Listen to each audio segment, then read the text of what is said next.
సంవత్సరాల తరబడి ఎన్ని మందులు వాడినా మీ మోకాల నొప్పులు తగ్గట్లేదా? ప్రాణ పెయిన్ క్లినిక్ లో అత్యాధునిక చికిత్స. నమస్కారం మేడం, నా పేరు రఘు మేడం. నేను ఇంపాక్ట్ నుంచి వచ్చాను, మోటివేషన్ స్పీకర్ కూడా. మేడం, ఈరోజు ఇంట్లో వయసుకు వచ్చిన పిల్లలు, ఆడపిల్లలు, మగపిల్లలు రోడ్డు మీదకి వెళ్ళి ఇష్టమైన అలవాట్లు చేసుకొని వస్తున్నారు.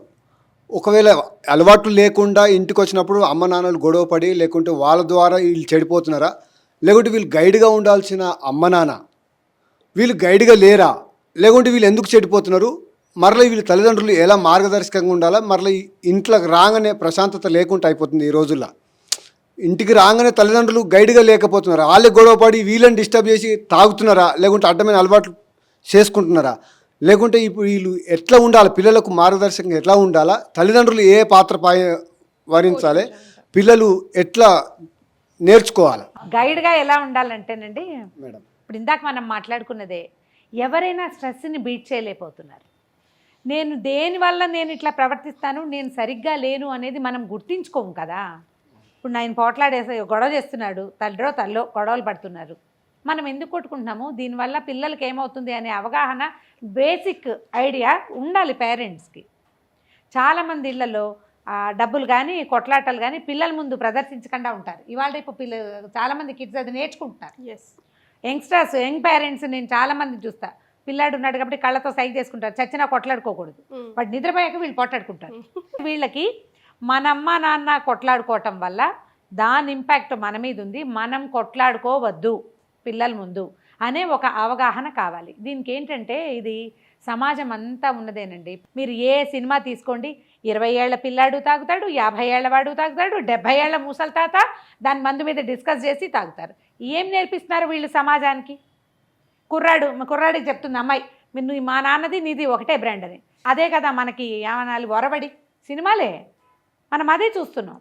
నిజ జీవితంలో తల్లిదండ్రులు గైడ్గా ఉండాలి మేడం. తండ్రి తాగితే తండ్రిని చూసి కొడుకు నేర్చుకుంటున్నాడు. ఇప్పుడు తండ్రి తాగుతాడు, తల్లి పోట్లాడుతుంది, తల్లిని చూస్తారు, తండ్రిని చూస్తారు. ఆడాళ్ళు ఇంటే మామదే తప్పంటాడు వాడు. గైడ్గా ఉండలేని సమాజంలోకి వచ్చామండి. ఒక 30 సంవత్సరాలు 40 సంవత్సరాల నుంచి తాగుబోత్తనం, తిరుగుబోత్తనం, విశృంఖలమైన ప్రవర్తన సమాజంలో చాప కింద నీరులాగా ఉన్నాయి. ఎన్ని ఇంపాక్ట్లు, ఎంతమంది కౌన్సిలర్లు వస్తే దీన్ని సరిచేస్తాయో తెలీదు. ఈ తాగుడిని చూపించి ఇది ఒక సహజమైన విషయంగా చేశారు. ఎప్పుడో పార్టీ సేక్ తీసుకునేది అది తగ్గిపోయి రోజువారీ తీసుకోవడం, సాయంత్రం వేసరికి కొద్దిగా వేసుకుని పడుకుంటాను ప్రతివాడు చెప్తాడు. ప్రతి వైఫ్కి లేదా ప్రతి కిడ్డు వాళ్ళ నాన్న తాగిన తర్వాత ప్రవర్తన వీడియో తీసి పొద్దున్న చూపించాలి. ఇప్పుడు ఆడవాళ్ళు కూడా తాగుతున్నారండి, అలాంటి కేసులు కూడా చూస్తున్నాం బాగా. మరి సమాజం అంతా తాగేస్తుంది. పేరెంట్స్ గైడ్గా ఉండాలంటే పేరెంట్స్కి అవగాహన ఉండాలండి. మనం పేరెంట్ కాబోతున్నాము, మనం దీనికి రెడీగా ఉన్నామా అని ఆలోచించే రోజు రాలా. ఇంకా చాలా కొద్దిమంది, ఒక 2% పీపుల్ పేరెంట్స్ అవ్వడానికి రెడీ అవుతున్నాం మేము అని చెప్పేవాళ్ళు కనిపిస్తున్నారు. మిగిలిన వాళ్ళంతా కూడా రెడీ అవ్వాలి. దానికి ఒక అమ్మాయి నాతో చెప్పింది, పిల్లలు ఉన్నారమ్మా అని అడిగా. 5 years అయింది మ్యారేజ్. ఇంకా వీఆర్ నాట్ రెడీ అండి అంది. పిల్లలకి రెడీ ఏంటమ్మా అంటే కెరీర్ పరంగా అంటే, కాదంటే మాకు హ్యాబిట్స్ ఉన్నాయి, కొంచెము బాగా తగ్గించుకున్నాము, పూర్తిగా రెడ్యూస్ చేసి అప్పుడు కందామని. ఎంత ఓపెన్గా చెప్పిందో నాకైతే చాలా ముద్దొచ్చింది. చాలా ఎంజాయ్ చేసామంటే 10 ఏళ్ళ నుంచి. ఇంక చాలు, ఇక కిడ్స్ కోసం చూద్దాం అనుకుంటున్నాం. ఎంత మంచి ఆలోచన, మన ముందు సమాజంలో లేదు అది. ఈ ఆలోచన ఈరోజు పిల్లలకు కనుక, కుర్రాళ్ళకి, అమ్మాయిలకి కనుక వస్తే భవిష్యత్ సమాజం కొంచెం హెల్దీగా, కొంచెం బెటర్మెంట్ని చూడగలుగుతాం. వాళ్ళని కళ్ళు తెరిపించడానికే మనం ఇలాంటి వ్యవహారాలు, ఇలాంటి మాటలు మాట్లాడతాం. నమస్తే అండి, my name is Meraj. I'm vice principal of one of the corporate schools in Hyderabad. అంటే మనం అప్పటి నుంచి ఇంతమంది మాట్లాడుకునేవన్నీ కూడా these all things I have faced in my personal life. ఇప్పటి ప్రజెంట్ జనరేషన్కి ఏం చెయ్యకూడదు అనేది కొంచెం తెలుస్తుంది. సో నా బ్రాటప్ కూడా మా మదర్ నాకు ఏం నేర్పించారంటే, whatever happens in laws house you have to get compromised. ఎట్లా ఉన్నా భరించాలి. అండ్ మోర్ ఓవర్ నాకు ఫాదర్ లేరు, బ్రదర్ సిస్టర్స్ లేరు, మదర్ ప్రాబ్లమ్స్ అన్నీ చూసి వచ్చింది దాన్ని. సో ఇక్కడ ఏమన్నా జరిగితే మళ్ళీ పోయి చెప్తే, ఇంత కష్టపడి పెళ్లి చేసి ఇచ్చింది మమ్మీ, మళ్ళీ నేను చెప్పి ఆమెను బాధ పెట్టడం. సో అది చెప్పుకోకుండా ఎంత పీక్ వరకు వచ్చేసిందంటే, అండ్ బీయింగ్ సింగిల్ చైల్డ్ ఏమైపోయింది, ఇక ఆయనలోనే నా ఫ్రెండ్ అతన్ని, నా అన్ని అతన్ని అన్నట్టుగా everything I use to blindly trust. నా ట్రస్ట్కి మిస్యూజ్గా ఇప్పుడు థర్డ్ పార్టీ అన్నారు. థర్డ్ పార్టీ ఎవరు కాదు, he is involve with some other relation. ఇప్పుడు మా కజిన్స్ ఇప్పటి జనరేషన్ వాళ్ళు ఇప్పుడు ఏమైనా ఉంటే కాంప్రమైజ్ ఇట్లా అనే వరకు నీదే చూసుకోక నువ్వు ఏది చెప్పుకోకుండా చేయకుండా వాటికి అన్నీ ఇచ్చినావు, అన్నీ చేసినావు. ఇప్పుడు మేమెందుకు పడతాము, we are earning equally and your life is one example for అస్.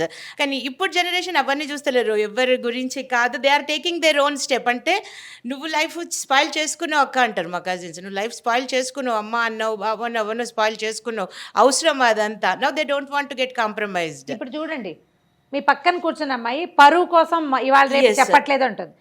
మీరేం చెప్తున్నారు, ఈ జనరేషన్ పిల్లలు దాని గురించి ఏం ఆలోచించట్లేదు.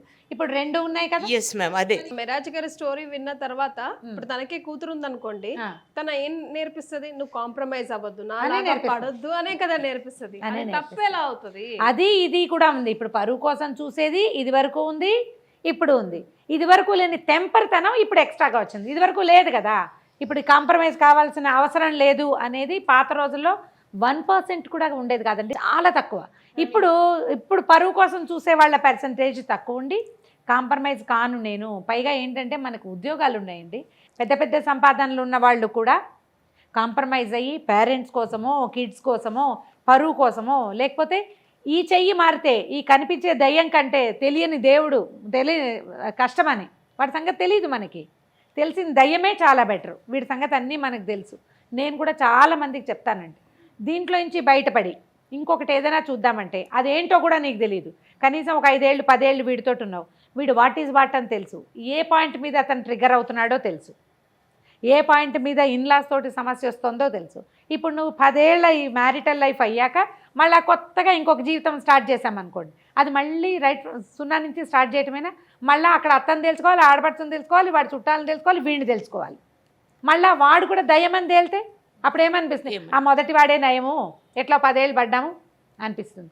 చాలామందికి ఒక మాదిరి సమస్యలు అయితే నేను డివోర్స్ సజెస్ట్ చేయనమ్మా. ఎందుకంటే నువ్వు ఇంకో చోటకి వెళ్ళినా ఫైట్ చేయి, అడ్జస్ట్ అవ్వు కాదు, fight. So if anyone is there in my place, వాళ్ళు ఏం చేయాలి అప్పుడు? ఈ కాలంలో అయితే రీమ్యారేజ్ సాధారణంగా జరిగిపోతుందమ్మా.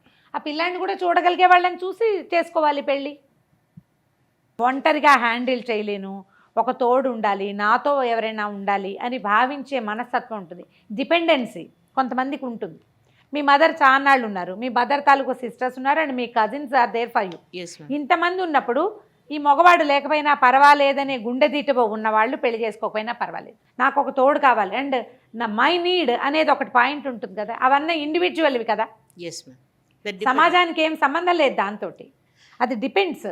ఆ డిపెండెన్సీని బట్టి మన మనస్తత్వాన్ని బట్టి మనం ఎవరినైనా చూసుకోవాలని నా ఉద్దేశం.